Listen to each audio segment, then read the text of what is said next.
ข่าวพยากรณ์อากาศพยากรณ์อากาศประจำวันที่4ธันวาคม2025ความกดดันสูงของอากาศหนาวเย็นยังจะสืบโตมีกำลังแรงปานกลางแผ่ลงมา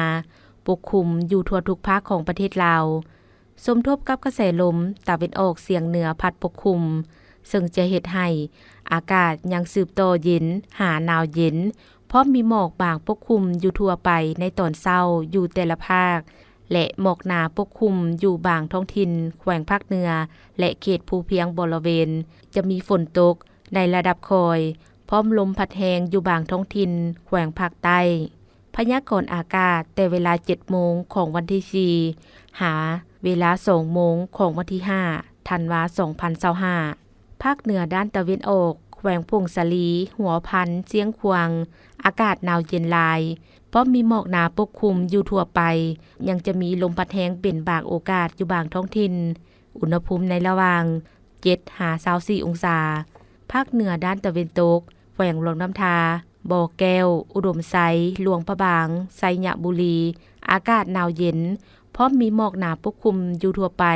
และยังจะมีลมพัดแรงเป็นบางโอกาสอยู่บางท้องถิ่นอุณหภูมิในระหว่าง9-27องศานครหลวงเวียงจันทน์อากาศหนาวเย็นในตอนเช้าพร้อมมีหมอกบางปกคลุมอยู่ทั่วไป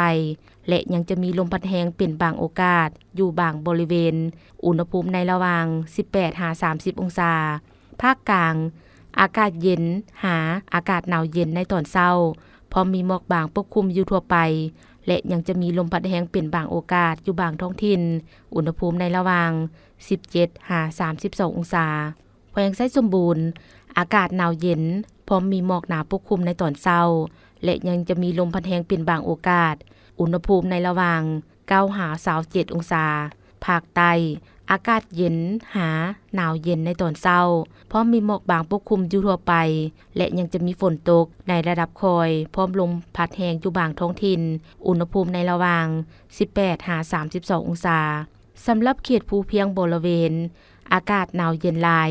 พร้อมมีหมอกหนาปกคลุมอยู่ทั่วไปจะมีลมพัดแรงเป็นบางโอกาสอุณหภูมิในระหว่าง11-25องศาแสงคำจันทวงศ์อ่านสบายดี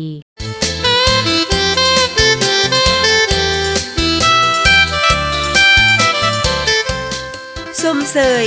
น้ำใจบรรษาทที่2ธันวามั่นยืน